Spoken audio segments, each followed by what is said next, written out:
बाबा रामदेव नाम तो आपने पहले ही सुन रखा होगा, अब नया कारनामा भी सुन लीजिए।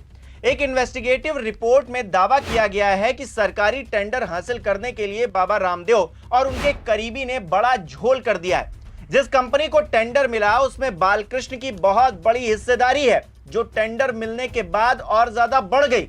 इतना ही नहीं, बोली लगाने वाली अन्य दो कंपनियों में तो बालकृष्ण की 99% तक हिस्सेदारी है। यानी कि 3 कंपनियों ने टेंडर हासिल करने के लिए बिडिंग की और तीनों ही बालकृष्ण के अधीन हैं, यानी कि उनकी उसमें हिस्सेदारी है। मतलब चित भी मेरी और पट भी मेरी। नमस्कार, मेरा नाम हिमांशु मिश्रा है, आप देख रहे हैं 4 PM न्यूज नेटवर्क। दोस्तों, 2014 से पहले सरकार के खिलाफ आवाज बुलंद करने वाले क्रांतिकारियों में बाबा रामदेव का नाम शुमार होता था। किस तरह से उन्होंने आंदोलन किया इंडिया अगेंस्ट करप्शन। हालात कुछ ज्यादा अब बदले नहीं हैं, वही महंगाई, वही बेरोजगारी के हाल आज भी हैं, लेकिन बाबा रामदेव जी चुप हैं, क्योंकि 14 के बाद बाबा नहीं लाला बन गए। सरकार की मेहरबानी से पतंजलि का बिजनेस ऐसा फैला कि आज सरकार की चरण वंदना करते हुए वो दिखाई देते हैं और बिजनेस तो रॉकेट बन गया है। हिम्मत इतनी बढ़ गई है कि खुल्लम खुल्ला धांधली करने से भी पीछे नहीं हट रहे। इंडियन एक्सप्रेस अखबार है, उसने एक इन्वेस्टिगेटिव रिपोर्ट छापी है जिसमें बताया है कि एक सरकारी टेंडर के लिए 3 कंपनियों ने बोली लगाई थी। अब पता लगा है कि इन सभी कंपनियों में रामदेव के करीबी बालकृष्ण की हिस्सेदारी है। छोटी मोटी नहीं, बहुत बड़ी हिस्सेदारी है ना। कमाल की बात। दरअसल उत्तराखंड सरकार के टूरिज्म बोर्ड ने कुछ साल पहले मसूरी के पास जॉर्ज एवरेस्ट एस्टेट में एडवेंचर टूरिज्म को बढ़ावा देने के लिए एक टेंडर जारी किया था। टेंडर हासिल करने के लिए 3 कंपनियों ने बोली लगाई थी। पहली कंपनी थी प्रकृति ऑर्गेनिक इंडिया प्राइवेट लिमिटेड, दूसरी थी भारुआ एग्री साइंस प्राइवेट लिमिटेड और तीसरी कंपनी थी राजस aero sports and adventure private limited. Record का हवाला देते हुए दावा यह किया जा रहा है कि प्रकृति ऑर्गेनिक्स और भारुआ एग्री साइंस, इन दोनों कंपनियों में रामदेव के करीबी सहयोगी आचार्य बालकृष्ण की 99% से ज्यादा की हिस्सेदारी है। 100% के करीब ही मान लीजिए। 1 फरवरी 2023 को टेंडर के लिए बोली लगाई गई थी।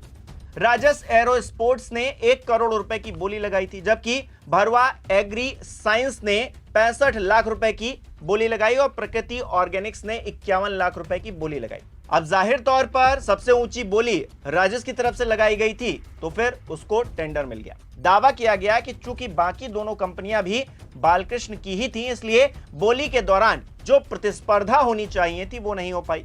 उधर जिस कंपनी को टेंडर मिला है उसमें भी बालकृष्ण की हिस्सेदारी थी। टेंडर मिलने से पहले बालकृष्ण की इसमें 25.01% हिस्सेदारी थी, लेकिन टेंडर मिलने के बाद उनकी हिस्सेदारी बढ़कर 69.43% हो गई। समझ रहे हैं दोस्तों। यह भी दावा किया गया है दोस्तों कि राजस एरो स्पोर्ट्स एंड एडवेंचर को टेंडर मिलने के बाद बोली लगाने वाली बाकी 2 कंपनियों ने भी राजस में अपनी हिस्सेदारी को बढ़वा दिया। गाना सुना है ना आपने, गोलमाल है भैया सब गोलमाल है, तो यहां पर सब गोलमाल है। नहीं, पिक्चर अभी खत्म नहीं हुई है दोस्तों, जाइए मत, आगे भी सुनते जाइए।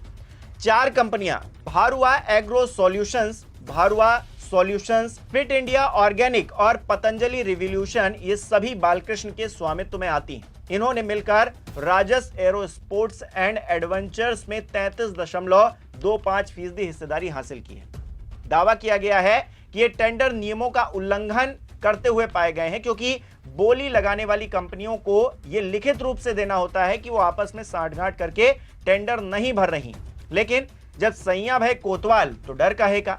लाला रामदेव को कोई रोक सकता है क्या। गोदी मीडिया को भर भर के ऐड देने वाले योग गुरु को अच्छे से पता है कि कोई कुछ उखाड़ नहीं पाएगा, कितना भी घपलेबाजी कर ले।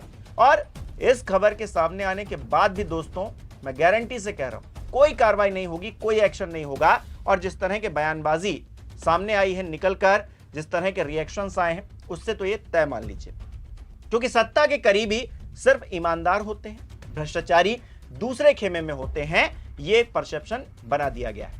वैसे मोदी जी अडानी जी के लिए इतना सब कुछ कर रहे हैं, तो रामदेव के लिए छोटी मोटी चीजें नजरअंदाज तो कर ही सकते हैं। इतनी मेहरबानी तो बनती ही है, क्योंकि इतनी चरण वंदना जो होती है, सरकार के पक्ष में बोला जो जाता है। 2014 से पहले सरकार के खिलाफ बोला करते थे, उन्हीं मुद्दों पर जिनसे आम जनता त्रस्त है। आज भी जनता त्रस्त है, लेकिन बाबा रामदेव लाला रामदेव बन गए। खैर, इंडियन एक्सप्रेस ने जब इस बारे में टूरिज्म डिपार्टमेंट से पूछा तो क्या रिएक्शन आया, जरा देखिए। एडवेंचर टूरिज्म विंग के डिप्टी डायरेक्टर हैं अमित लोहानी। वो बता रहे हैं कि ये एक ओपन टेंडर था, इसमें कोई भी बोली लगा सकता था। अगर किसी की हिस्सेदारी 2-3 कंपनियों में है तो ये कोई असामान्य बात नहीं है। टेंडर जारी होने के समय उत्तराखंड पर्यटन विभाग बोर्ड के सीईओ कर्नल अश्वनी पुंडीर का कहना है कि यह मिलीभगत नहीं है, क्योंकि ये कंपनियां कानूनी रूप से अलग हैं। हम कंपनियों और उनके बैकग्राउंड के आधार पर भेदभाव नहीं करते। सिर्फ ऊंची बोली लगाने वाली कंपनी को टेंडर जारी कर दिया जाता है। कितनी मासूम बात है ना दोस्तों। वहीं राजस एरो स्पोर्ट्स के प्रवक्ता बता रहे हैं कि उनकी कंपनी ने पिछले कुछ सालों में अलग अलग निवेशकों से कैपिटल जुटाई है। कंपनी के सभी फैसले मैनेजमेंट टीम लेती है। टेंडर पूरी तरीके से पारदर्शी प्रक्रिया के तहत मिला है। किसी निवेशक को कंपनी में निवेश करने को मिलीभगत मानना तथ्यात्मक रूप से गलत है और भ्रामक है। मैं कह रहा था ना दोस्तों, किसी की कोई गलती नहीं।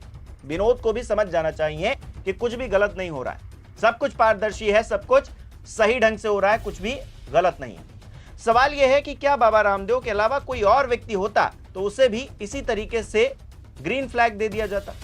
इंडियन एक्सप्रेस में जो रिपोर्ट छपी है ऐश्वर्या राज और धीरज मिश्रा की, उसके मुताबिक उत्तराखंड सरकार के टूरिज्म बोर्ड ने दिसंबर 2022 में यह टेंडर जारी किया था।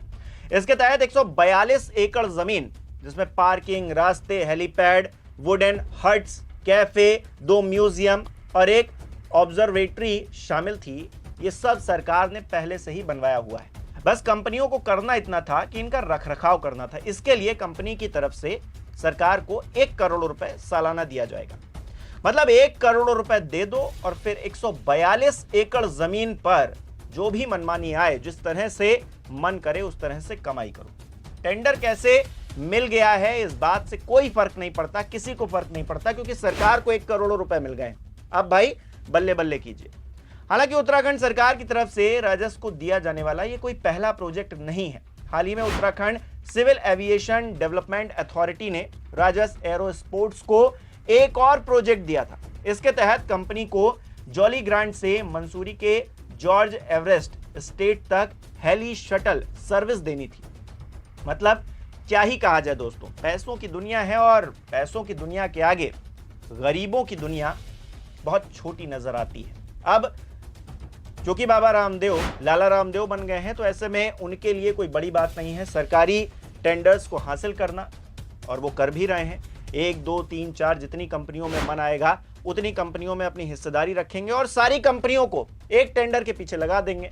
फिर आम आदमी या फिर आम जो ठेकेदार है, जो काम करना चाहता है, सरकारी टेंडर लेना चाहता है, उसकी क्या हैसियत है कि वो टेंडर ले लेगा।